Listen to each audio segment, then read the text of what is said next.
Trump was the co-owner and spokesman for something called the Miss Universe contest. And Miss Universe competition was going to be in Mexico in 2007, in the spring.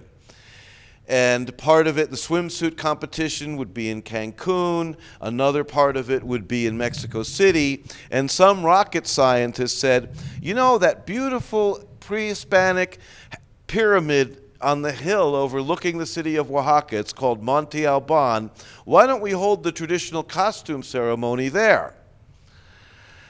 And indigenous groups immediately said, this is defiling our sacred lands.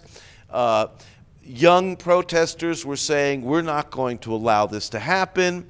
And if you know anything about the history of social movements and repression in Mexico, the repression has always been most severe when an international event is endangered by a protest. This happened in 1968 when the Olympics came to Mexico City, and it led to a massacre of more than 1,000 student protesters in a matter of 2 days.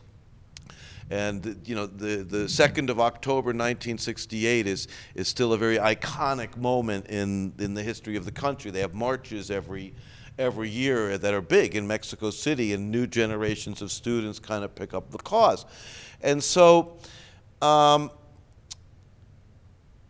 was in Chiapas at the time. I was playing music with a band there, and the singer for our group was a young woman from Worcester named Cha-Cha Connor, who was working for a human rights organization doing legal assistance and training indigenous communities in their own legal self-defense on human rights. And we were sitting around going, this is going to be a bloodbath in Oaxaca, and the movement is not strong enough to stop it, but strong enough to hold a protest and get completely, you know, destroyed and maybe get some people killed, but it's not strong enough to stop it. What do we do? Well, Cha-Cha worked as a model. I mean, mainly she would work Comic-Con conventions and come as some kind of Star Trek figure or that kind of thing, but she knew the modeling industry.